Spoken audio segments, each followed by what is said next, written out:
విచ్చేసినటువంటి మీడియా మిత్రులందరికీ కూడా, పత్రికా విలేకరులందరికీ కూడా నా నమస్కారాలు.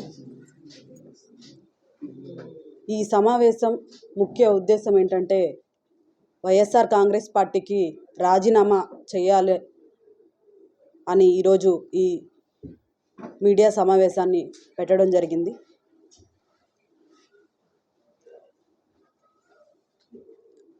నా హస్బెండ్ అయినటువంటి జయవర్ధన్ గారు 15 సంవత్సరాలు శ్రీధర్ అన్నతోటి కలిసి ప్రయాణించడం వల్లే నేను ఈ కుర్చీలో కూర్చున్నాను. దానికి కారణం శ్రీధర్ అన్న గారే. ఎటువంటి రాజకీయ అనుభవం లేనటువంటి నన్ను జయవర్ధన్ గారి సతీమణి అనే ఒక కారణంతో ఆ రోజు నాకు కార్పొరేటర్ టికెట్ ఇవ్వడం జరిగింది. టికెట్ ఇచ్చి ఏదైతే ఆ ఎలక్షన్ టెన్షన్ కానీ కష్టాన్ని కానీ మా దాకా రానివ్వకుండా నేను కార్పొరేటర్గా గెలవాలి అని మాకంటే కూడా ఆ కష్టాన్ని కానీ ఆ టెన్షన్ని కానీ తీసుకొని శ్రీధర్ రెడ్డి గారి సోదరులైనటువంటి గిరిధర్ రెడ్డి గారు మమ్మల్ని కార్పొరేటర్గా గెలిపించడం జరిగింది. గెలిపించినటువంటి కొన్ని రోజులకే నాకు అనుకోని ఊహించినటువంటి ఈ మేయర్ పదవిని నాకు శ్రీధర్ అన్న గారు ఇవ్వడం జరిగింది. నాకు రాజకీయాల్లోకి అడుగు పెట్టడానికి అవకాశం కల్పించినటువంటి నాయకులు శ్రీధర్ అన్న గారు. అంతేకాకుండా మాలాంటి ఎంతోమందికి, అదేవిధంగా శ్రీధర్ అన్న దగ్గర ఉన్నటువంటి కార్యకర్తలకు కానీ అందరికి కూడా ఒక నాయకుడి కన్నా కూడా మించిన కుటుంబ సభ్యుల్లో ఉన్నటువంటి తండ్రి పాత్ర ఏదైతే ఉంటుందో ఆ పాత్రని పోషించే విధంగా వారితో ఉన్నటువంటి అందరినీ కూడా చూసుకోవడంలో శ్రీధర్ అన్న గారు మంచి ధైర్యాన్ని కల్పిస్తారని, ఆ ధైర్యమే మాకు కూడా ఇప్పుడు దాకా కూడా ఉందని తెలియజేస్తున్నాను. నాకైతే రాజకీయంలోకి రావడానికి వచ్చిన కొత్తల్లో మీరందరూ కూడా నన్ను చూసుంటారు. నేను ఏ విధంగా ఉన్నానో, ఏ విధంగా ఎవరైనా చూసినా కానీ మాట్లాడినా కానీ ఎంత భయపడేదాన్ని. నాకు ఈ రాజకీయాన్ని, ఈ ధైర్యాన్ని నింపిన నాయకుడు మాత్రం శ్రీధర్ అన్న గారు మాత్రమే.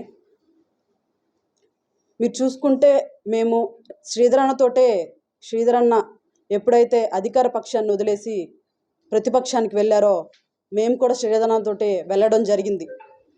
ఈరోజు ఇది నేను చెప్పడం కాదు, మీరందరూ కూడా చూస్తుంటారు.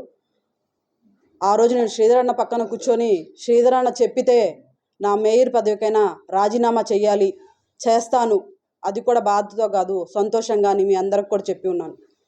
కానీ అప్పుడు ఉన్నటువంటి పరిస్థితుల్లో, అప్పుడు అధికార పక్షంలో ఉన్నటువంటి కాంగ్రెస్ పార్టీ మా మీద తీసుకొచ్చినటువంటి ఒత్తిళ్ళు మీ అందరికి కూడా తెలుసు. అది కూడా కాకుండా మీకు తెలియని కూడా మా మీద ఎన్నో ఒత్తిడులు తీసుకురావడం జరిగింది. వాటికి తట్టుకునే అంత పరిస్థితి మాకు ఉన్నటువంటి పరిస్థితిని మేము దిగజారిపోయి ఒక రాంగ్ డిసిషన్ తీసుకొని మళ్ళీ వెనక్కి కాంగ్రెస్ పార్టీలోకి వెళ్ళాల్సి వచ్చింది. వెళ్ళినా కూడా అప్పటి నుంచే మాకు చెప్పింది ఒకటే, శ్రీధర్ అన్నని కానీ గిరిధర్ అన్నని కానీ మీరు ఎక్కడొకటి తిట్టాలి లేదా మీరు ప్రెస్ మీట్ పెట్టాలి అని చెప్పారు. కానీ మేము మాత్రం వాళ్ళందరికీ చెప్పింది ఒకటే, శ్రీధర్ అన్నని కానీ వారి సోదరుడిని కానీ మేము తిట్టే పరిస్థితి ఎప్పటికీ రాదు, మీరు అవి మాకు చెప్పవసరం లేదన్నారు.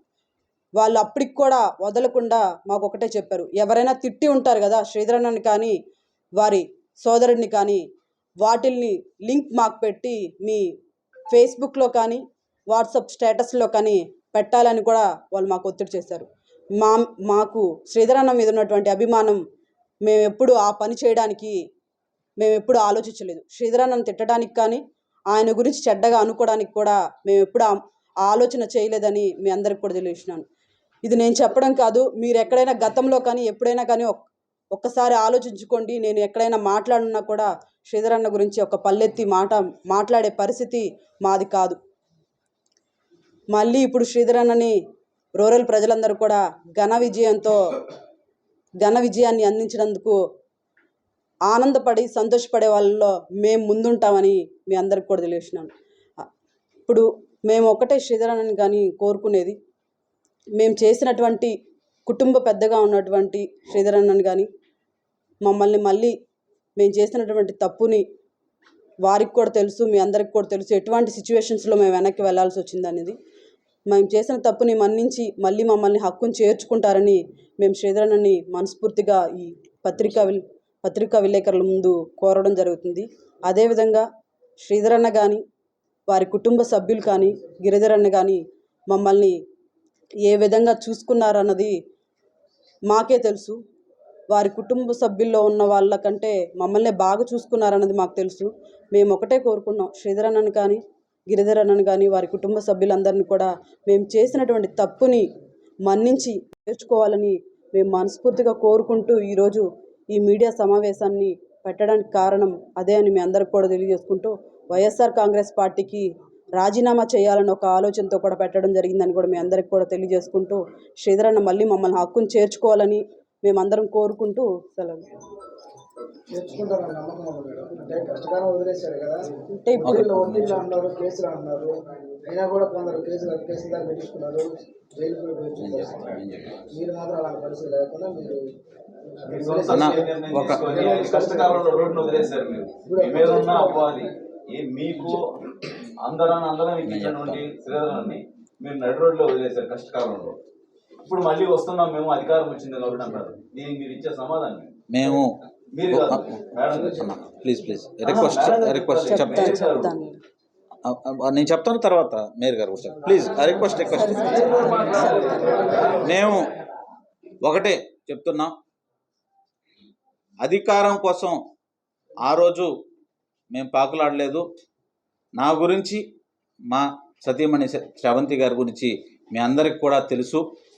అధికారం కోసం డబ్బు కోసం పాకులాడేటువంటి మనస్తత్వం నాకు లేదు. నేను ఇందువరకే చెప్పా, శ్రీధరన్న దగ్గరే రాజకీయ పాఠాలు నేర్చుకున్నా. నేను కాదు, శ్రీధరన్న దగ్గర ఉండే ఎవ్వరూ కూడా డబ్బు కోసం అధికారం కోసం వెంపర్లాడేటువంటి పరిస్థితి లేదు. శ్రీధరన్న నమ్ముకొని ఉంటే ఆ కార్యకర్తలకి డబ్బు కానీ కుటుంబ సంక్షేమం కానీ పదవులు కానీ వాటంతటా అవే వస్తాయనేటువంటి విషయం అందరికీ తెలుసు. దానికి నేను కానీ శ్రీధరన్న దగ్గర ఉన్న చాలామంది ఇప్పటికే జరిగి ఉంది, అది అందరికీ తెలిసినటువంటి విషయమే. కాబట్టి డబ్బు కోసం కానీ అధికారం కోసం కానీ పాకులాడే మనస్తత్వం ఆలోచన మాకు కానీ శ్రీధరన్న దగ్గర ఉన్న ఏ వ్యక్తికి కూడా ఎప్పుడు లేదని చెప్పి ఈ సందర్భంగా చెప్తున్నా. అయితే మేము ఈరోజు ఇప్పటిదాకా అక్కడ ఎందుకున్నారు అంటే దానికి సమాధానం కూడా చెప్పడం జరిగింది. పరిస్థితుల వల్ల అక్కడ ఉండాల్సినటువంటి పరిస్థితి తప్ప ఆ విషయం శ్రీధరన్నకు కూడా తెలుసు అని చెప్పి నేను ఈ సందర్భంగా చెప్తున్నా. అందువల్ల ఒక నిమిషం, మీరు శ్రీధర్ రెడ్డిని నమ్మక ద్రోహం చేశారా లేదా, అది ఒకటి. ఖచ్చితంగా నేను తప్పు చేశామనేటువంటి విషయాన్ని మీకు చెప్పడం జరిగింది. ఆ తప్పుని సరిదిద్దుకునేటువంటి ప్రయత్నంలో భాగమే ఇవాళ ఈ విలేకరుల సమావేశం. మేము ఇంతవరకు శ్రీధరన్నతో కూడా మాట్లాడలేదు, వారి కుటుంబ సభ్యులతో కూడా మాట్లాడలేదు.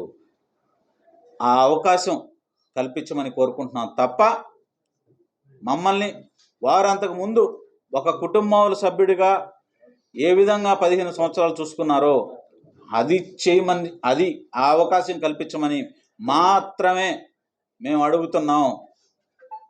అధికారం కావాలని చెప్పి మేము అడగటం లేదు. కేవలం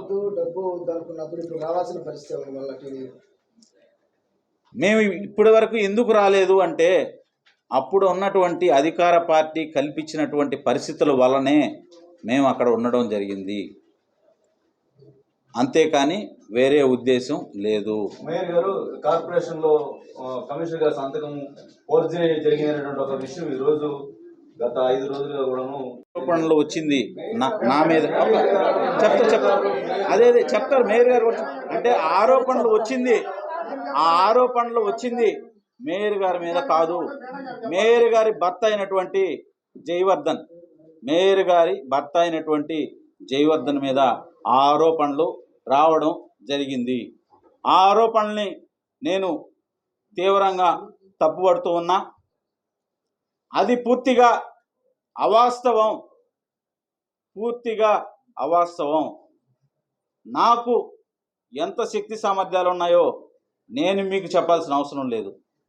పత్రికా విలేకరులు నా సోదరులాగే, నేను వారితో అట్లాగే మెలుగుతా. నా విషయాలు అన్నీ కూడా దాదాపుగా పత్రికా విలేకరులకు తెలుసు. నా శక్తి సామర్థ్యాలు, నేను ఏమి చేయగలను, నేను ఏమి చేసి ఉంటాను ఈ 4 నెలల్లో అనేది ప్రతి ఒక్కరికి కూడా తెలుసు. అనేక మంది మీడియా మిత్రులు నేను ఎప్పుడూ కూడా వారితో టచ్లోనే ఉండేవాడిని. ఏమేమి జరిగి ఉంటాయి అనేది కూడా వారికి తెలుసు. అది పూర్తిగా అవాస్తవం. నిన్ననే నేను మీకు ఒక విషయం చెప్తున్నా. ఆ వార్తలు వచ్చిన తర్వాత నేను శ్రీధరన్నని కలవలేదు, శ్రీధరన్నని కలవాలని ఆలోచన చేయలేదు. గత 4 రోజుల క్రితమే నేను ఆ ప్రయత్నం చేశాను. కానీ నాకు శ్రీధరన్న వైపు నుంచి నేను ఏ ఫోను చేయకపోయినా కానీ నాకు ఆ అవకాశం ఉందా లేదా అనేది తెలియలేదు. దానివల్ల అధికారం కోసం మాత్రం కాదు, శ్రీధరన్న మీద ఉన్నటువంటి అభిమానం, ప్రేమ ఉన్నాయి కాబట్టే ఈరోజు ఈ నిర్ణయం తీసుకోవడం జరిగింది. మేము ఉన్నటువంటి 4 నెలలు 5 నెలలు అధికార పార్టీలో ఉన్నటువంటి 4 నెలలు 5 నెలలు మేము ఎలా ఉన్నాం, శ్రీధరన్నను వదిలి వెళ్ళిపోయిన వాళ్ళు ఏ విధంగా ఉన్నారు అనేటువంటి విషయాన్ని మీరందరూ కూడా గమనించారు. ఇది నేను చెప్పాల్సినటువంటి అవసరం లేదు. ఇప్పుడు అధికారంలోకి వచ్చారు ఖచ్చితంగా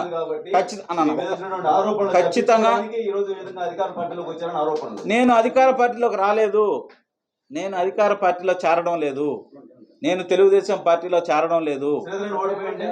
శ్రీధరన్న మీద ఉన్నటువంటి అభిమానంతో ఆ రోజు చేయలేనటువంటి పరిస్థితి ఈరోజు చేయాలనేటువంటి నిర్ణయం తీసుకోవడం జరిగింది. ఈ వచ్చినటువంటి ఆరోపణలు ఏదైనా కానీ నిజం ఉంటే, నేను అంత శక్తి సామర్థ్యాలు కలిగిన వాడినైతే ఖచ్చితంగా దానికి బాధ్యత వహిస్తాను. అవి నిరూపణ అయితే, అంత శక్తి సామర్థ్యాలు నాకు లేననే విషయం నాకు కాదు, మీకే ఎక్కువ నా గురించి ఖచ్చితంగా నేను కాదు నగర మేయర్ గారిని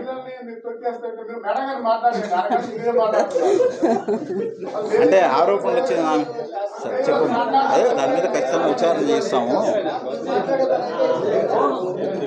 ఇప్పుడు ఎవరైతే దాని గురించి ఆరోపణ చేశారో, కమిషనర్ సంతకం ఫోర్జరీ చేయబడింది అని ఎవరైతే ఆరోపణ ఇచ్చారో దాన్ని మేము పూర్తి స్థాయిలోనే కనుక్కోవాలని ఆలోచిస్తున్నాము. విచారణ చేయాలని కూడా నేను కోరుతున్నాను. అంతేకాకుండా దానికి ఎటువంటి ఎట్లా అయినా నా సైడ్ నుంచి సహాయం కావాలంటే దాంట్లో నేను పూర్తి స్థాయిలో అందించడానికి రెడీగా ఉన్నాను. ఆరోపణలు ఏమున్నాయని మాకు తెలీదు, మీరే చెప్పారు ఆరోపణ వచ్చిందని. ఇప్పుడు ఒక అన్న అడిగారు, దానికి సంబంధించి నా సైడ్ నుంచి ఎటువంటి సపోర్ట్ కావాలన్నా అదే ఆరోపణలు మీరే చెప్పాలి కదన్నా, మీరే ఇప్పుడు అడిగారు. గత 5 రోజులుగా పత్రికల్లో వచ్చిన మిత్రులు సహచరులు అన్నారు, గత 5 రోజులుగా మీడియాలో పత్రికల్లో ఓడైకి వస్తున్న విషయంలో మీ దృష్టికి రాలేదా మేడం? వచ్చింది కానీ ఇప్పుడు